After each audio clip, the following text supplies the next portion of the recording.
kadang saya suka maki-maki sendiri ke sahamnya gitu. Tahu gitu nggak dijual tadi ya? Iya bener Mbak. Untuk news sendiri saya kurang begitu memperhatikan, jadi memang punya cara screening sendiri untuk.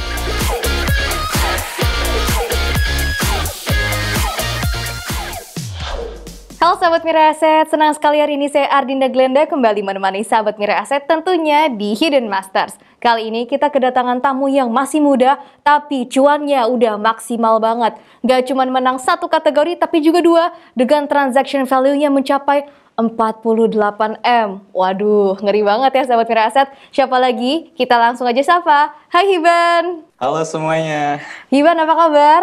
Alhamdulillah, baik Mbak. Oke, Hiban, boleh tahu usia berapa sekarang? Alhamdulillah, per April kemarin udah masuk usia 23 tahun Mbak. Oke, jadi masih masuk kategori milenial ya? Iya, tentu Oke. saja Mbak. Hiban, kerja apa sih sekarang? Sekarang sedang bekerja sebagai analis kimia Mbak di salah satu perusahaan swasta. Wah, menarik ya, analis kimia di perusahaan swasta. Jadi sebenarnya punya pekerjaan tetap ya? Iya, benar sekali Mbak. Oke, kita mungkin flashback dulu nih. Hiban ini seorang analis kimia di salah satu perusahaan ya kan? Iya benar. Berarti background-nya itu dari memang kimia murni gitu? Iya, saya berkuliah di jurusan kimia murni, FMIPA, di salah satu perguruan tinggi di Depok. Tapi ya sebenarnya memang pada awalnya tuh inginnya masuknya teknik metalurgi, tapi nggak keterima Mbak. Oke, tapi maksudnya kimia murni ya, tetap aja keren sih gitu kan. Tapi pada akhirnya enjoy ya, sampai sekarang bisa jadi analis kimia kan? Iya, alhamdulillahnya Mbak. Oke, dari kimia kan latar belakangnya cukup jauh beda ya sama yang namanya trading. Cerita awalnya Hiban bisa terjun ke dunia trading itu bagaimana? Jadi sebenarnya waktu itu semester 7 pas perkuliahan itu mulai muncul pikiran-pikiran kayak nanti sesudah kuliah gimana ya, mau jadi apa, mau bekerja di bidang apa, dan ngerasanya saat itu belum punya skill-skill yang cukup mumpuni lah untuk bisa bersaing di dunia kerja. Atau kalau dalam bahasa kerennya quarter life crisis lah ya Mbak. Oke, padahal belum 25 ya umurnya. Iya. Oke. Nah, tapi beruntungnya dari keadaan yang saya alami saat itu nggak ngebuat saya down, tapi malah ngebuat saya semangat mencari-cari kesempatan. Seperti sempat mendaftar-daftar beasiswa, dan alhamdulillahnya salah satu beasiswanya keterima saat itu. Lalu nyoba juga untuk mengajar kimia untuk anak-anak SMA, dan pastinya salah satunya adalah belajar saham. Tapi memang pada saat itu belajar sahamnya itu triggernya kayaknya kurang baik deh. Karena saat itu tuh kan masih awam ya Mbak. Terus ngelihat ada orang yang nge-share hasil portonya yang bisa naik 10% per bulan. Habis itu terus saya mikir, wah gila. Kalau misalnya bisa meningkatkan aset sebesar 10% per bulan, lumayan juga ya. Akhirnya ya tertariklah belajar mengenai saham pada saat itu tuh. Oke, itu tahun berapa tuh kira-kira Hiban? Itu sekitar akhir 2019. Bisa dikatakan baru hampir 2 tahun ya Hiban belajar trading ya? Benar Mbak, iya. Waduh, belajar awalnya tuh dari mana? Buku kah? Atau misalkan mungkin ikut webinar, seminar? Iya, waktu itu sebenarnya belajarnya pertama-tama dari buku, terus tanpa basa-basi atau ya sok jago lah, ngerasa sok jago, ujuk-ujuk langsung terjun aja ke pasar saham, padahal ilmunya masih cetek. Nah, ini kalau bisa jangan ditiru lah.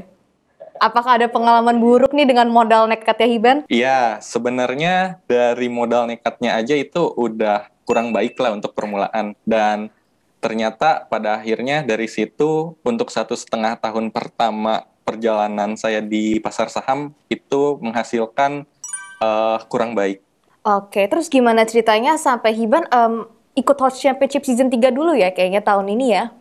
Iya, waktu itu sebenarnya memang udah ditawarin oleh pihak Mirai karena saya memang sudah terbiasa trading secara day trade atau scalping. Jadi mungkin pada saat itu mereka melihat bahwa total transaksi saya masif. Jadi saya direkomendasikan untuk ikut. Itu tuh sekitar Host Championship Season 2 sepertinya. Tapi pada saat itu saya masih belum pede. Nah, pada saat Host Championship Season 3 itu kemampuan trading saya sudah cukup membaik, juga dilihat dari hasil portofolio saya yang memang meningkat secara bulanan. Jadi saya waktu itu berpikir, oh coba saja Host Championship kan nggak ada salahnya gitu. Betul. Karena sekalian belajar juga, tapi ya udah akhirnya pada saat itu ikutan Host Championship Season 3. Oke, berarti di Host Championship Season 3 itu Hiban menang juara 1 juga? Saya waktu itu menang juara 3 Champions League. Tapi itu tuh memang baru pas akhir-akhir gitu Mbak. Jadi pada saat, kalau nggak salah itu minggu ketiga itu saya masuk posisi 10 besar. Wow. Nah di situ jadi punya Terpacu keinginan. gitu ya.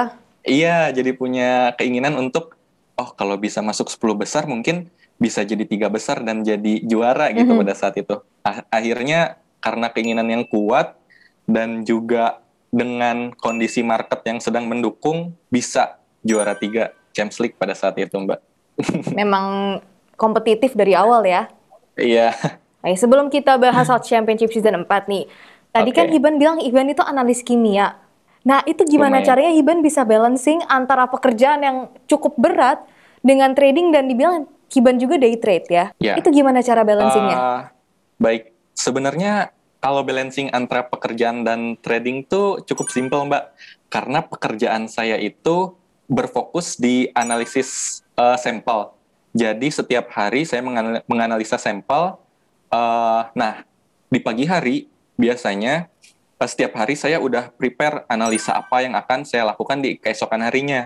Nah, setiap hari juga saya datang kurang lebih setengah jam lebih awal dari jam masuk kantor untuk preparasi sampel saya supaya pada saat jam trading, yaitu jam 9, saya bisa prepare lebih awal untuk trading tersebut.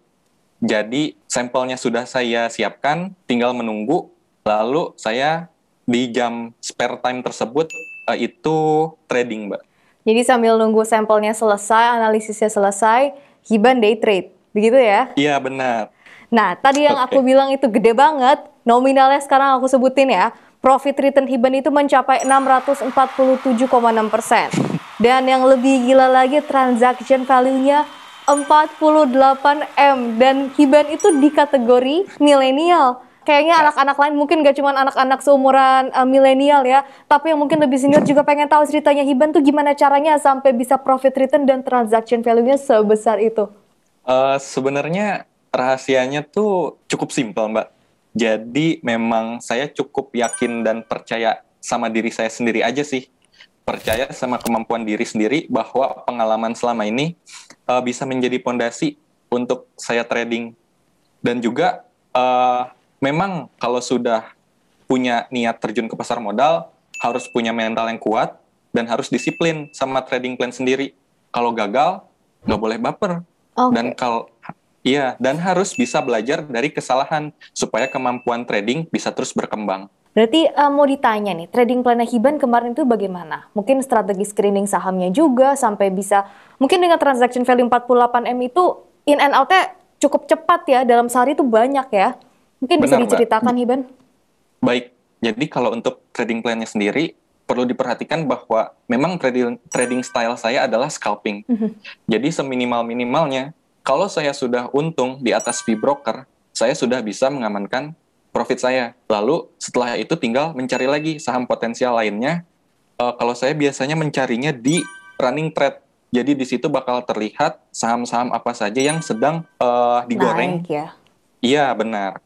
Lalu untuk strategi jual belinya sendiri yang saya lakukan itu saya seringnya masuk full modal di waktu-waktu perdagangan yang sangat volatil. Wah. Itu sekitar 15 sampai 30 menit pertama market buka. Jadi di situ memang hampir semua saham digoreng habis-habisan, naiknya tinggi dengan volume dan frekuensi yang masif. Nah, setelah itu, saya biasanya kalau setelah 15 sampai 30 menit pertama itu, saya biasanya masuk setengah modal atau kadang ya terserah-serah saya aja gitu. Sambil memperhitungkan berapa kira-kira keuntungan atau kerugian yang bisa saya dapatkan ketika naik per ticker harga.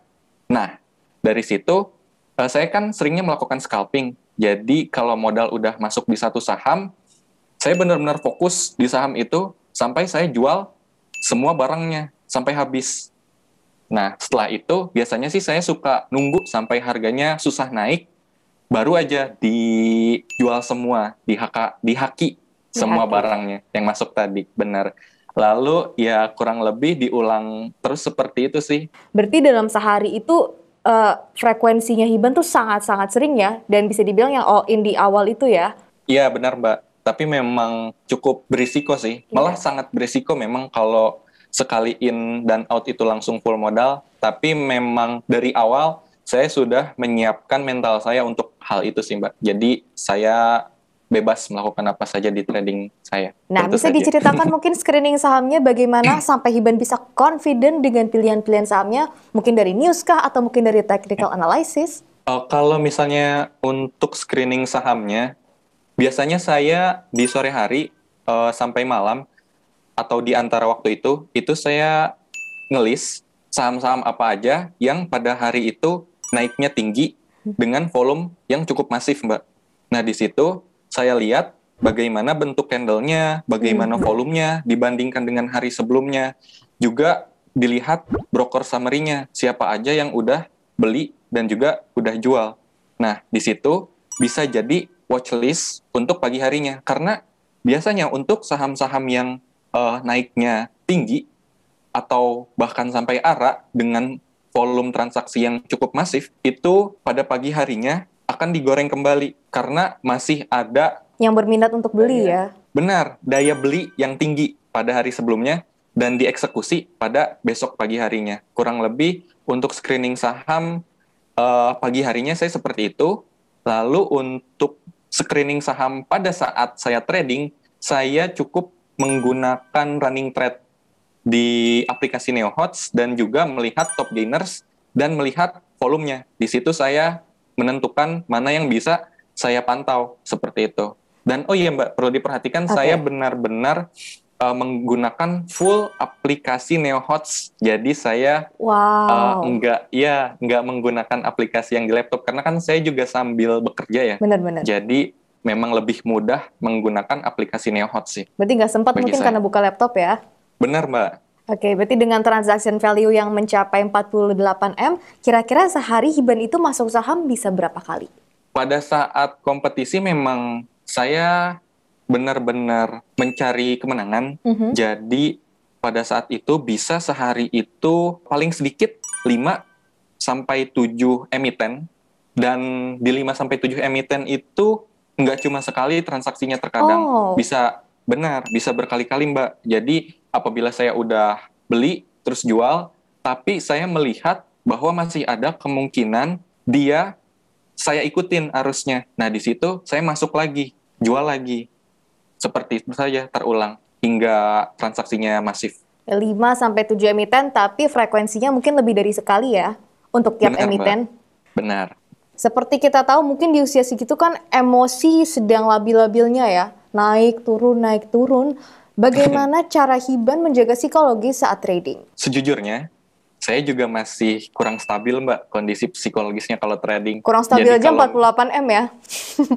640%. Gimana kalau stabil Hiban?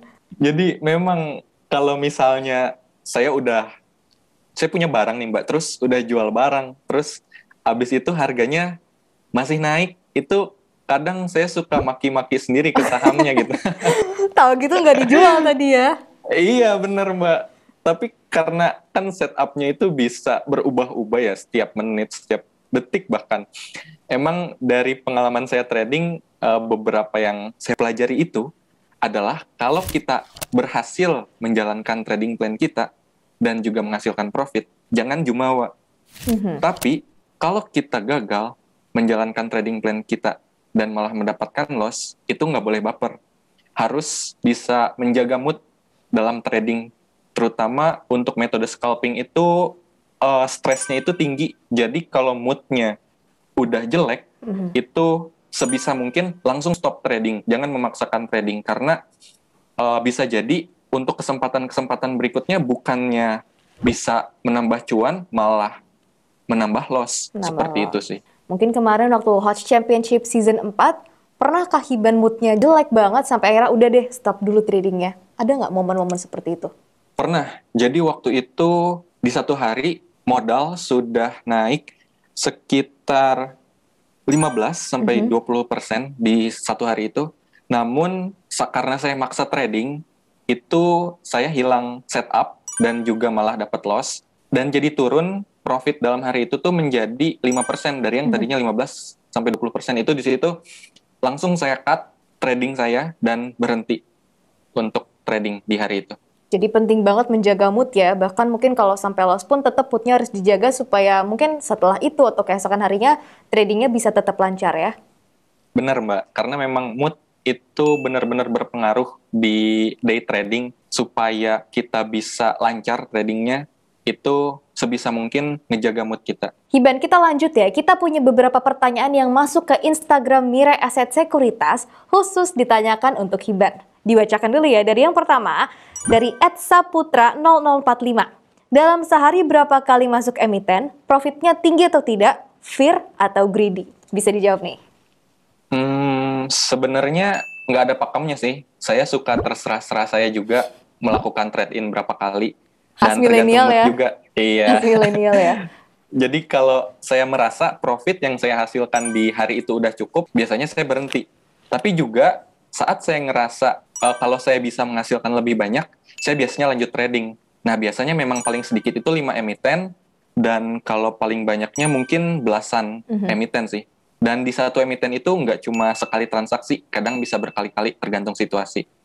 Untuk profitnya sendiri, seminimal-minimalnya itu yang saya ambil adalah di atas fee sekuritas. Karena kalau di bawah kan malah jadi nggak ada profitnya Semi gitu. rugi ya. Benar. Tapi kalau misalnya lebih dari itu, berarti bonus buat saya. Antara fear dan greedy, saya masih cukup seimbang sih. Jadi fear dan greedy-nya masih 50-50. Kita next ke pertanyaan berikutnya dari @riosinatras. Cara ngandelin diri agar nggak FOMO. Gimana ini Hiban? Oke. Untuk caranya sendiri adalah dengan disiplin sama trading plan sendiri dan pakem kita sendiri. Jangan suka ikut-ikutan arus. Kayak lihat sana rekom saham A ikut, lihat sini rekom saham B ikut. Pokoknya harus percaya sama kemampuan diri sendiri supaya nggak ada FOMO. Seperti itu sih. Hiban, kita punya pertanyaan terakhir nih dari Instagram. Dari @paulus.pjya. Apakah dengan modal 10 hingga 20 juta, dengan jadi full trader dapat memenuhi kebutuhan bulanan di awal trading? Untuk sepengalaman saya sendiri, kalau untuk awal trading, jawabannya adalah tidak. Karena memang pengalaman dan ilmu saya masih sangat terbatas. Namun, dengan pengetahuan dan pengalaman saya yang sekarang, jawabannya adalah bisa. Karena saya cukup percaya diri dengan kemampuan saya sendiri. Nah, tapi apabila kita membicarakannya secara general, jawabannya adalah tergantung. Kalau memang dari awal kita sudah punya modal ilmu yang sangat kuat, kemungkinan jawabannya adalah iya. Tapi kalau kita tidak memiliki modal ilmu yang kuat, sepertinya jawabannya adalah tidak. Jadi tergantung ke masing-masing orang ya, dan juga ilmu yang membekali mereka di saat awal trading.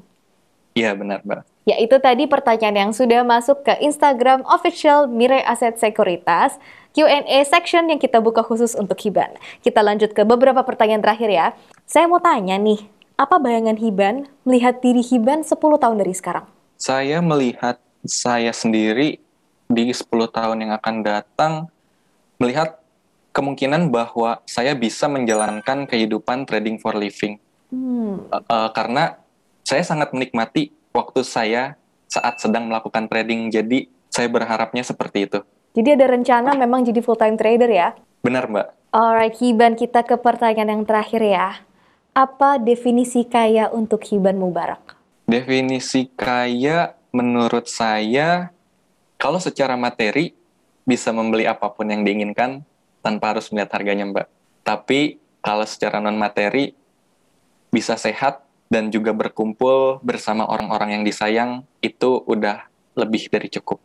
Oke, keren banget Hiban Mubarak. Terima kasih banyak atas waktunya hari ini ya. Baiklah sahabat Mirai Aset, itu tadi wawancara kita bersama dengan pemenang dari Millennial League, Hiban Mubarak. Semoga cerita Hiban tadi bisa menginspirasi terus sahabat Mirai Aset, terutama yang milenial, untuk terus trading dan tentunya keep cuan. Sampai bertemu lagi di episode Hidden Master selanjutnya. Saya Ardinda Glenda, dan jaga kesehatan semuanya. Terima kasih Hiban, sampai jumpa lagi. Terima kasih juga Mbak Glenn. Sampai jumpa semuanya.